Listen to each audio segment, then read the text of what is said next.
from nagsisimula pa lang to ulit mag-reunion, nung pinaplano pa lang namin. Siyempre may takot kami na, maalala pa ba nila tayo? Lahat talaga, parang 2/8 pa lang, 4/8 pa lang talagang, grabe. Yung hingal nila, ibang klase, as in, nahihimatay na iba yung namumula, yung ganon kahirap. Okay ngayon. Grabe yung pagtanggap sa amin ng mga Pilipino ngayon. Pero grabe talaga. Oo. Pero may iiyak ka talaga.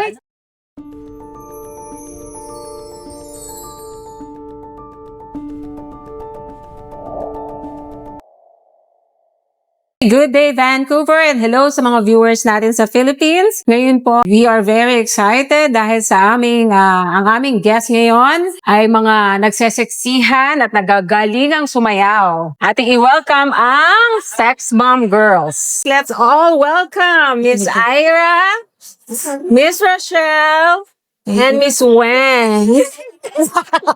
Ilang pa kayo na kadadami audience. Okay na, pasado? Opo. Yes po. Ano yung sekreto ng inyong grupo? Bakit hanggang ngayon, buo pa rin kayo? Yung inyong samahan? Siguro because we share the same passion.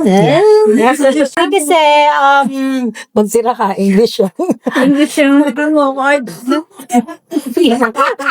lahat kasi kami lumaki ng same talent. Lahat kami mahal namin ng pagsasayaw, singing.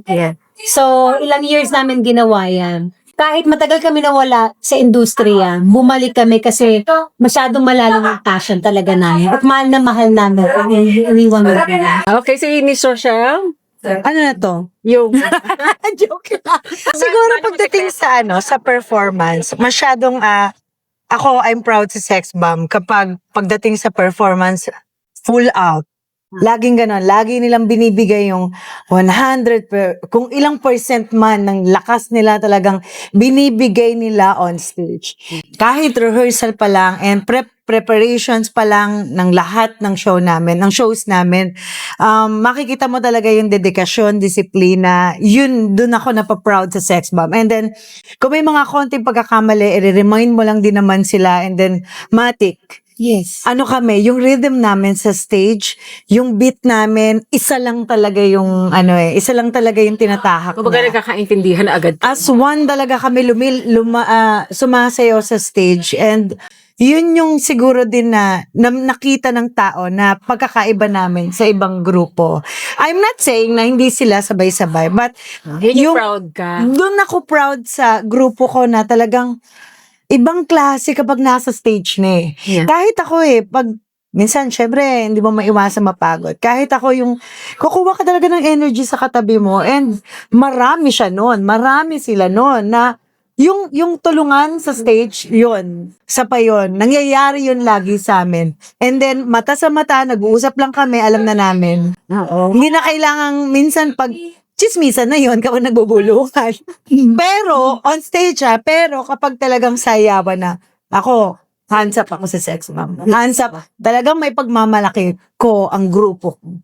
Kahit hanggang ngayon, noon pa at hanggang ngayon, ganun na ang Sex Bomb. Walang pagbabago. Walang pagbabago. Pati sa Mas naging pa kami mas ngayon. maliit Better, yeah. Talaga, nakakatuwa naman. Siguro Excited kasi na mas tuloy ako. naiintindihan na natin yung ginagawa natin. Kung paano natin papahalagahan yung performance namin. Dati kasi sayaw lang kami ng sayaw. Yes. Pero ngayon alam na namin yung meaning ng ginagawa natin. Mas malaking heart na yun na ibibigay sa stage. Yung dedikasyon, makikita mo agad sa stage na, wow! Tsaka kaya pag nagsasayaw ang Sex Bomb, may magic na, thank you sa pagdaan nyo may magic na mararamdaman mo na, nakakakilabot naman.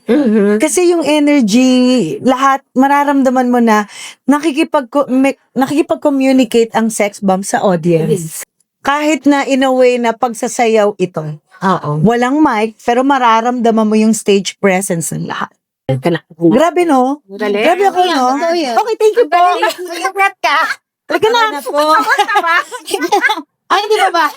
Alam na. Pero bago ako punta sa next question ko, gusto ko kayo i-congratulate. Ang galing nyo. Thank Grabe. you. Salamat. Napanood ko rin yung mga concert sa Philippines. Grabe. Pinapanood ko sa YouTube lagi. Ang galing nyo. Thank you. Salamat po. Okay, ano naman yung pinaka-memorable na bonding moment nyo na hindi alam ng public? Yung sa inyo lang. Being test.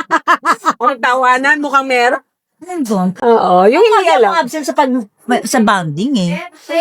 Kasi yung bonding moment lang namin talaga rehearsal eh. Rehearsal. Yun talaga eh, parang Doon tayo nakukumpleto. mas madalas yung rehearsal kasi like si Rochelle, busy sa career niya.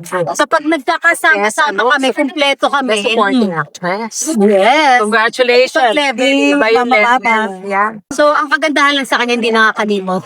Pag talagang rehearsal, dumarating siya. Kaya pag dumarating siya, nakukumpleto kami. Yun yung bonding moment for me. What about Miss Wang? Yun din po, nasabi na naman niya eh. Palagi kasi doon lang po kami nakukumpleto sa rehearsals. Madalas kasi pag kunyari, nagtawag ng may gathering, maraming wala. Special. Oh, di ba lumabas kayo? Sina Daniel, okay din yun. Share mo yun. Ayun na nga.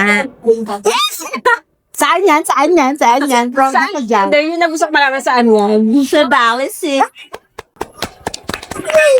Ang nakakatawa din kasi hindi lang talaga sex ba mga kasama, pati yung family po namin nagbanding. Oh, that's good. So, talagang parang isa kaming buong pamilya na kasi mas naging close kami.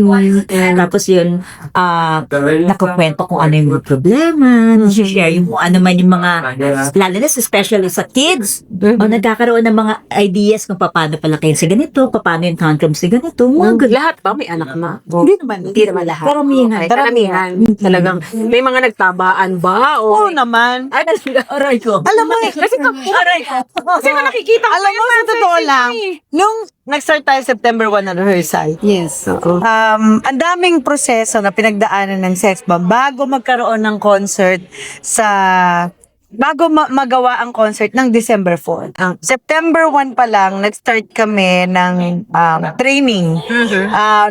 As in back to zero. Bago mag-rehearsal talaga, meron kaming mga 10 days of jazz lessons. Kasi kailangan yung mga kinalawang nakasukasuan. Kasi ilang years yon 15 years. 3 months ka nga lang na hindi sumayaw. Oo. Mahihirapan ka na, and then yung lungs mo, iba na rin yung klaseng hingal. Lahat talaga, parang 2/8 pa lang, 4/8 pa lang talagang, grabe.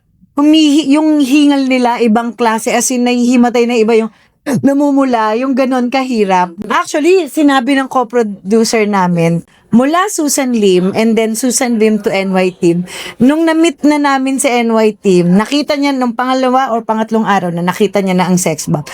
Nagulat din siya na, Diyos ko, makakasayo ba tong mga kasi, oo. Kaya hindi iba ang sex bomb sa pinagdadaanan ng mga babae.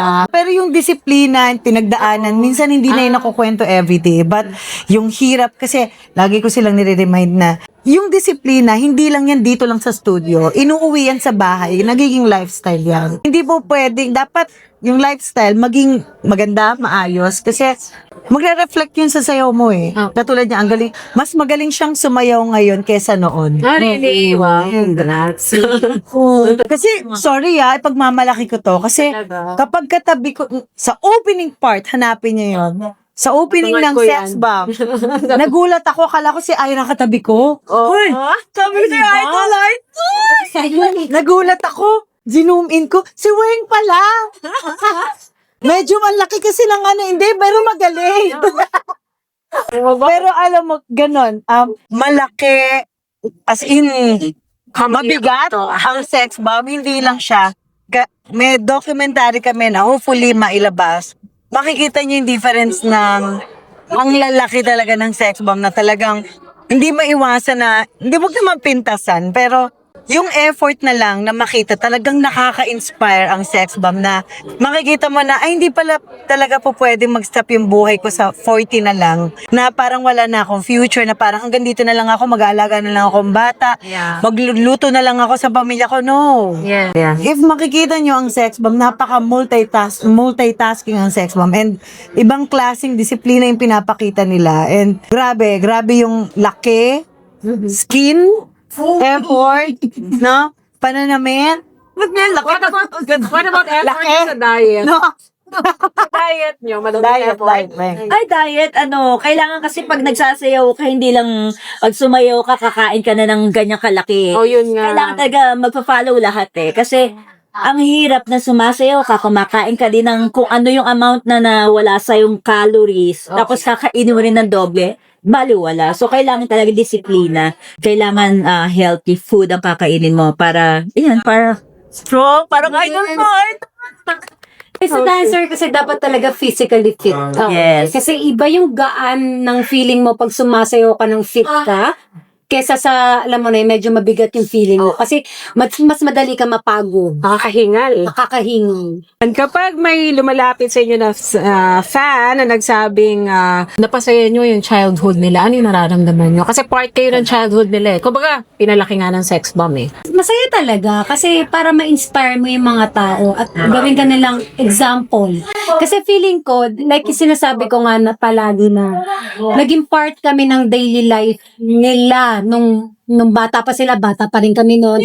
Everyday kami yung kasama nila. Yeah. Tapos, may inspire sila kasi nakikita nila kami. Mga bata lang kami. Pero may story kasi behind that. Feeling ko nagre-reflect, nakikita nila yung reflection ng buhay nila sa buhay namin. Na hindi lang kami basta sumasayaw on TV. Meron kaming family yung binubuhay. Hindi lang sa life, paano nila itataguyod yung family nila. Siyempre sa career na rin. Kasi ang sex bomb ngayon, talagang amin ko, mas magagaling kami ngayon. Lagi ko sinasabi sa kanila na hindi lang nila pinaniniwalaan nung una. Kasi ako na-witness ko yung sex bomb, especially the dancers. Yung effort, yung discipline, hindi madali yun, especially sa mga mommies. So marami kaming natutunan din sa comeback namin. Tsaka ang sarap marinig na na natutuwa sila kapag naririnig nila yung music ng sex bomb. Kasi from nagsisimula pa lang to ulit mag-reunion, ng pinaplano pa lang namin. Siyempre may takot kami na, maalala pa ba nila tayo? Tingin mo may darating? Pero siyempre, sa process na yun, parang, kasi nung Araneta, hindi rin naman talaga bumenta agad yung ticket namin eh. Hindi siya nag-sold out agad. Talagang sold. No, nung nakita na nila ang sex bomb, siguro sa round 1 and 2 round 1, nakita nila ang sex bomb na, wow, social media. Grabe pa rin sila, chu. Round 2, nag-sold out agad in just ilang oras lang. Talaga. Hindi siya sold out talaga. And then, nung nag-announce kami ng round 3, 4, 5, doon na talaga siya nag-sold out ng kahit kami na nagugulat kami. And lagi nilang sinasabi Yung no. kilabot na pinapanood ko siya, lalo yung start, yung pag ano nyo, yung intro nyo, ang galing. Lagi rin nilang sinasabi sa amin na pag naririnig nila yung music namin, bumabalik sila sa mga oras na wala pa silang trabaho. Okay. Wala pang problema. 'Di ba? Nung time na pag naririnig mo yung Day 17, yun pa lang yung nag-iigib ako ng tubig. Huh? Yung mga time na nakikinood lang ako sa kapitbahay ng TV. Yung mga panahon na nagka-cutting classes ako. Diba? Ngayon kasi napakadaming responsibilities. Alam mo, siguro sa mundo na ginagalawan natin ngayon na, lalo na sa Pilipinas, medyo ang hirap-hirap talaga naman ng buhay. Siguro, minsan ang tao gusto niyang makatakas sa problema. And isa kami sa Kahit mga saglit paraan na nakikita nila na mag-escape dun sa part na napakahirap. Na kami yung nakita nila, ang tumawid doon yung music ng sex box. Na doon malaya silang nangangarap. And then iniisip nila yung mga panahon na ang sarap naman. For a time, gumaan yung pakiramdam ko. Bumalik ako sa pagkabata. Buhay pa si nanay. Buhay pa si tatay. Kasama ko pa siya noon eh. Yung ganon. Napakasarap sa pakiramdam. Yung, wow. Kaya minsan pag may nagsasabi sa akin ng ganon yung storya niya sa amin, yung, oh my gosh, samantalang kami, giling lang kami ng Hindi giling. nyo naiisip. Left, right to left. Giling, di ba minsan bababa lang tayo sa kakatukin, bababa sa kotse, sayaw, kunwari, Bulacan, spaghetti pa, baba. Tapos ngayon, lilipat, Laguna, spaghetti pa, baba. Ganun lang kami. Tulog in Nakita ko between. pa nga, nasa audience na kayo natutulog doon sa ano daw. Kahit sa airport, kaya namin magpatong-patong sa sulok. Hindi namin nakikita noon. But ngayon, sobrang nakita namin yung, wow, ganito pala ang impluensya ng sex bomb. Akala nyo palang na-touch na tao. Akala namin wala. Especially yung mga Filipino abroad. Kasi ako, di ba, nag-work na ako sa Australia. So, alam ko yung feeling na parang something is missing sa life mo. Na parang very sad. Kasi ginagawa mo lang yung routine mo. Everyday, you work, uwi ka ng bahay, kain. repeat. So, itong moment negative, kasi dito sila nagko-connect sa sex bomb, yung music. Meron akong favorite na song yung Bakushi yata. Backlushi. Diba yung, ano ba yun? Yung parang, hindi ako sa pambansa, hindi. Pinipilit ang magkapera para sa Pinas may padala. Yun, nakaka... Moshi Chikiyaki. Walang nagsabi ng title. Pag kumakanta ang singers, ako talaga kumakanta din sa likod. Kasi iba yung feeling na, lalo yung mga taong nakaka-appreciate ng song na totoo. Kasi nakikita namin yung pagod nyo. Hindi kayo nag-iisa, pare-pareho tayo. Parang ganun kasi yung feeling. Kaya, sex bomb singers. Alam mo, may dagdag go. Sige lang mo. Tahimik mo eh. Natutuwa ako sa inyo. Ako kasi nag-i-interview sa inyo. Dalawa para may Tulala na kami sa inyo. Anong gusto nyo maalala ng mga tao pag sinabing sex bomb girls? palaban.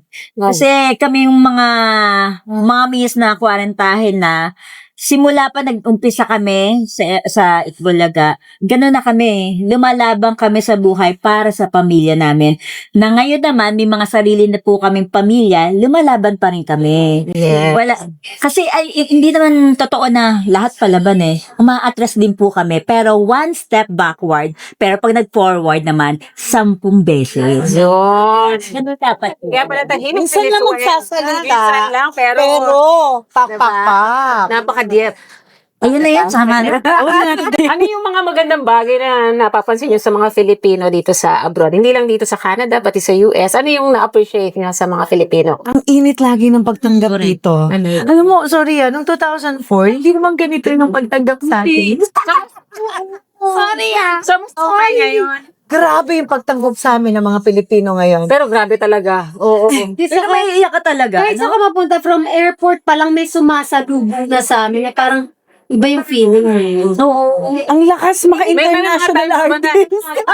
Talaga naluha kayo talaga. Sa stage. Oo. Sa stage. Hindi naiiyak kayo dahil Kasi, sa pagtanggap na. Alam mo sa stage, kasi syempre, ang layo niya sa amin eh. Ang layo ng Philippines. Hello, ilang oras to, di ba? Tapos, pag kumanta sila dito, sabay-sabay, kabisado yung buong lyrics ng kanta namin. Yeah. Ibang klaseng kilabot, di ba? Na parang, Pati sa sayaw. Hindi nyo akalain. oo. Na mga panahon namin, wala naman sokmed eh. Pero alam nilang lahat. And kahit mapapanood ko after ng concert, nanonood talaga ako. Kasi doon ko pinapanood kung may mga dapat ba kaming i-improve or babawasan namin. Para pag nakita ko, kailangan i-adjust to kasi hindi to mag-etc. Nakikita ko ang mga kababayan natin na kinakanta nila lahat yung kanta ng Sex Bomb at sinasayaw nila yung mga sayaw ng Sex Bomb.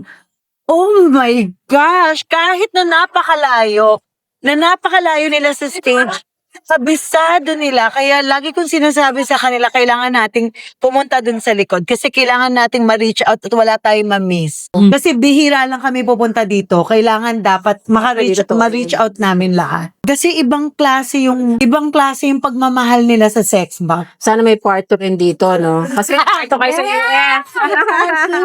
Alam mo, walang makakapagsabi dahil ang reunion ng sex bomb, walang nakapagsabi na mabubuo kami ng ganito. Totoo. Tsaka yung dati kasi hindi natin na-appreciate yung mga nangyayari sa atin kasi hindi natin alam na sikat tayo.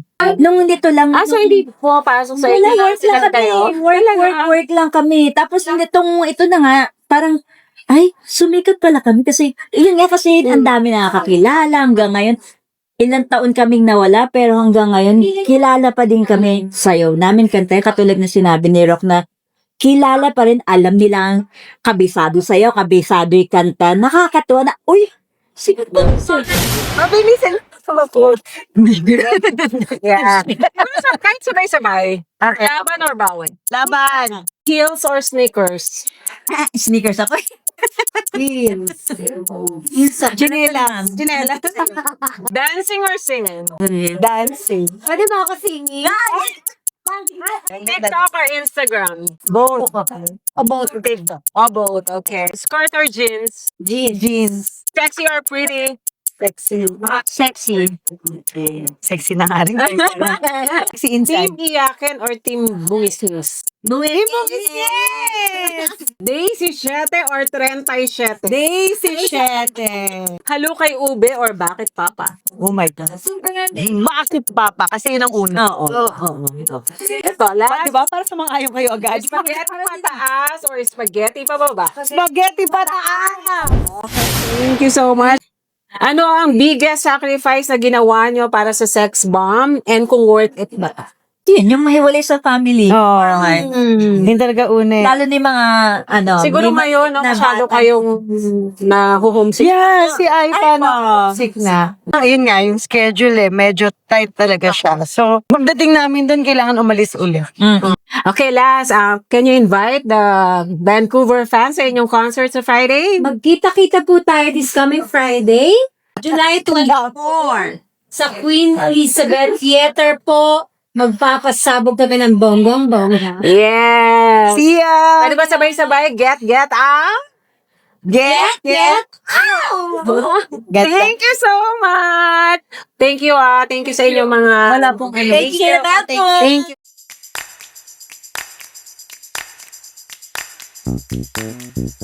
you.